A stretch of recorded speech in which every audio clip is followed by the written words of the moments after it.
Hi, I'm Julie, and I tried not to spend 98% of my paycheck in November. Here's how it went. Welcome to Julie's Rich Life. My rich life means living a life that aligns with my values and my priorities, and not necessarily having a certain amount of wealth or possessions. And part of my rich life is I want to retire, I think, at 56. I have a video of, how I'm going to work towards that goal.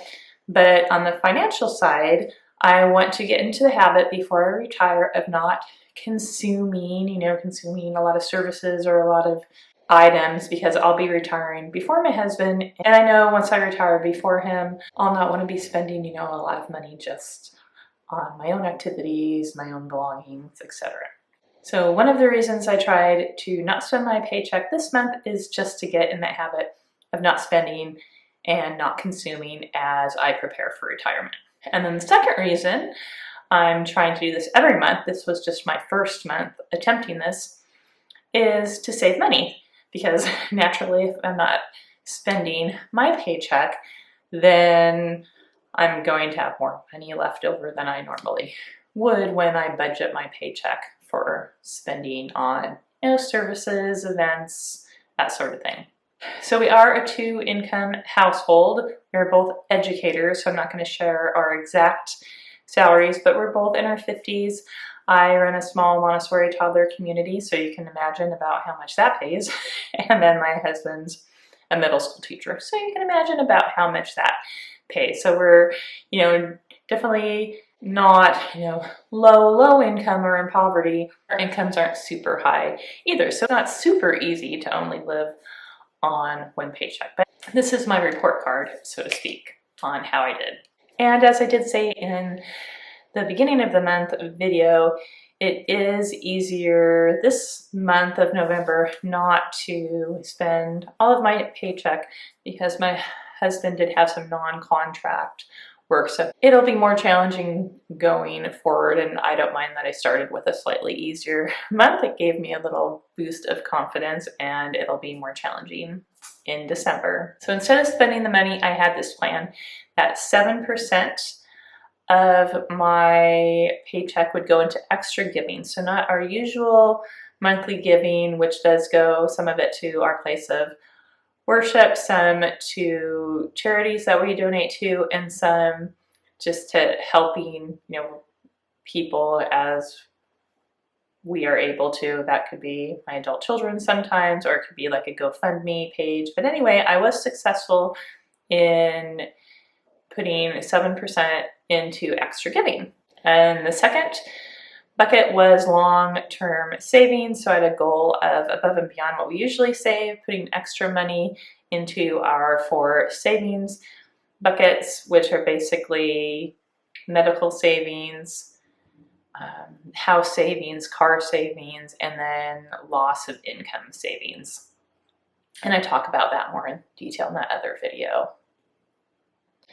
All right, and then 17% would go into extra investing, and I did split this up between our public account for individual stocks, which is just kind of an extra account we have, not part of our retirement planning, so to speak. Although we do research the stocks, we don't just like on whim buy stocks anymore. And into my Roth IRA is how I split up that 17%, and I was successful in doing that. And then I do have a small car loan, which I try to avoid, but anyway, so long story, a tree fell on our car and we ended up getting a car loan, which we're paying off, quicker than we have to. And so I threw an extra 10% into the car loan. I was successful in doing that.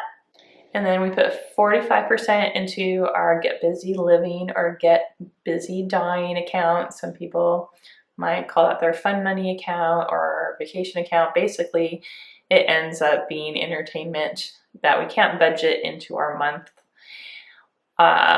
or mainly saving for a vacation.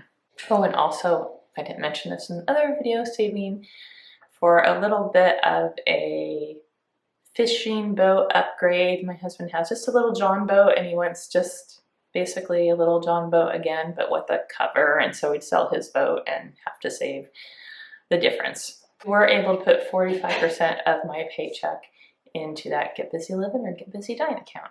So that brings us to 98%, but because I did a no spend, no buy month, I was able to actually save 100% of my paycheck. Again, easier this month. Next month it will be harder, so stay tuned to my goal for how much I'm going to save next month and how well I do at meeting those goals.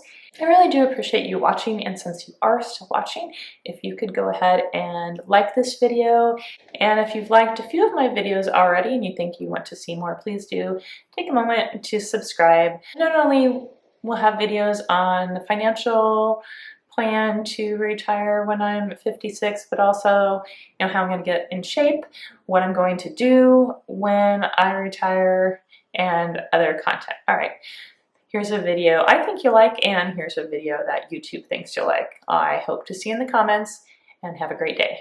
And I do invite you to go back and watch the first video. You can watch this one first, it's fine. But the first video explains a little bit about what I did with that money instead of spending it.